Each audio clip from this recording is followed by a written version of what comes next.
नाबालिका को दुष्कर्म पर हत्या घटना जिला बीजेडी सांबादिक सम्मेलन नवरंगपुर जिला तेंतुलीखुंटी थाना अंचल घटी 10 वर्षीय नाबालिका को दुष्कर्म और हत्या मामला को नहीं नवरंगपुर जिला बीजेडी सांबादिक सम्मेलन राज्य सरकार 100 दिन शासन रे आईन श्रृंखला परिस्थिति विपर्यस्त हो पड़ी महिला मान प्रति दुष्कर्म और असदाचरण मामला वृद्धि पाई। मुख्यमंत्री निजे जड़े आदिवासी होइथिबा एवं मुख्यमंत्री गृह विभाग दायित्व रे थिबा बेले महिला मान प्रति बढ़ुवा अत्याचार को नहीं मुख्यमंत्री नैतिकता दृष्टि मुख्यमंत्री इस्तीफा दियंतु बोली दाबी करिछि बीजेडी एवं दुष्कर्म पर हत्या कर जाइथिबा नाबालिकार पोस्टमार्टम रिपोर्ट सार्वजनिक करा जाऊ। पश्चिमबंग भली दुष्कर्म और हत्या घटना रे संपृक्त दोषी विरुद्ध रे कड़ा आईन अणा जाऊ। ओडिशा सरकार आदिवासी कल्याण विभाग मंत्री को निज जिल्ला रे एही भली एक लज्जाजनक घटना घटी जाइथिले मध्य मंत्री एही घटना को नहीं मुह न खोलिबा दुर्भाग्यजनक विषय बोली कहिछि बीजेडी। जिल्ला रे एभली संवेदनशील घटना घटिथिबा बेले जिल्लापाल घटनास्थल को जाउ नाहंती। एसपी छुट्टी रे थिबा बेले संवेदनशील घटना पर भी छुट्टी बातिल करी फेरी आसी नाहंती। जदि खूब शीघ्र दोषी को गिरफ्त करान गले आगामी दिन में जिला व्यापी आंदोलन करा चेतावनी देइछन्ति। सांबादिक सम्मेलन में जिला बीजेडी सभापति रमेश माझी, राज्यसभा सांसद मुना खां, पूर्वतन सांसद प्रदीप माझी, डाबुगां विधायक मनोहर रंधारी, पूर्वतन नवरंगपुर विधायक सदाशिव प्रधानी उपस्थित थिले।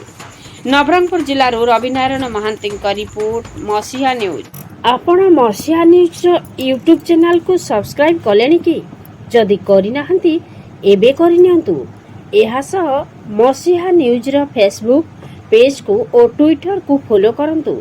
ता सह मसीहा न्यूज रो ऐप आसी गलानी निज मोबाइल रो प्ले स्टोर रो डाउनलोड करनियंतु। जय जगन्नाथ। आज हम नवरंगपुर जिला पई केवल नुह सारा ओडिशा पई लज्जार दिन कारण एभली एक घटना आज आम जिले में घटी जाइए जो घटना कि नूतन सरकार आसला पर जो भाव में प्रतिश्रुति देते आम ओडावासी को विशेषकर आम नवरंगपुर जिला सुधा आमको जहाँ लगुच पुलिस प्रशासन बर्तमान सुधा एक्टिवली काम करूना तेणु आम से पुलिस प्रशासन को चेताई दौचु आगामी दिन में से यही कार्य को खूब शीघ्र कल्प्रिट मान को धरवे ना आम राजरास्ता खोल जो मैंने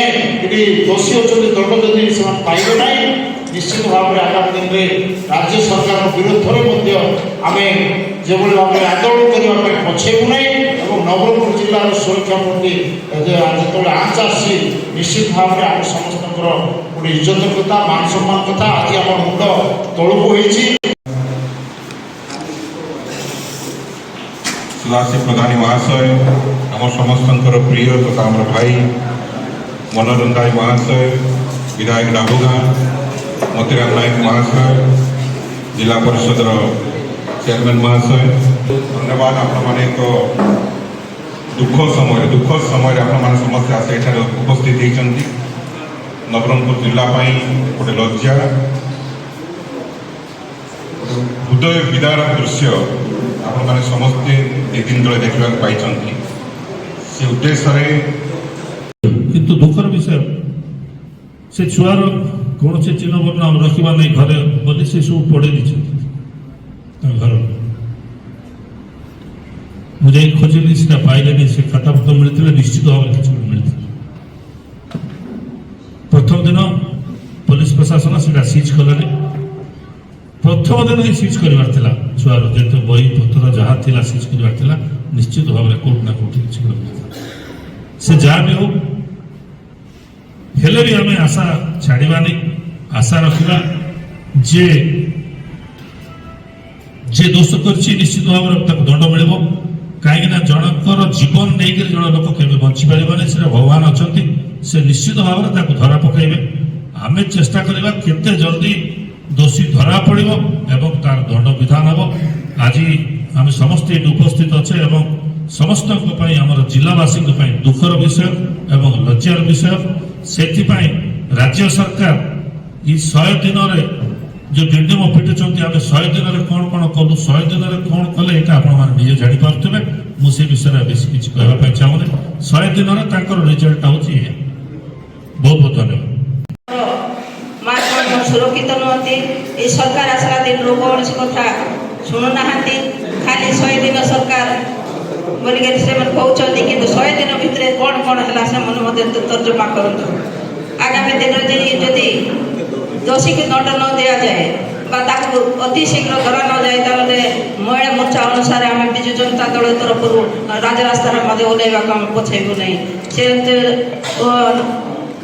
से बीजेडी सरकार तरफ बीजेडी दल तरफ बीजेपी सरकार को अनुरोध करुच्ची यथा शीघ्र जी दोषी की दंड दे जमी दंड दिखते जे आगे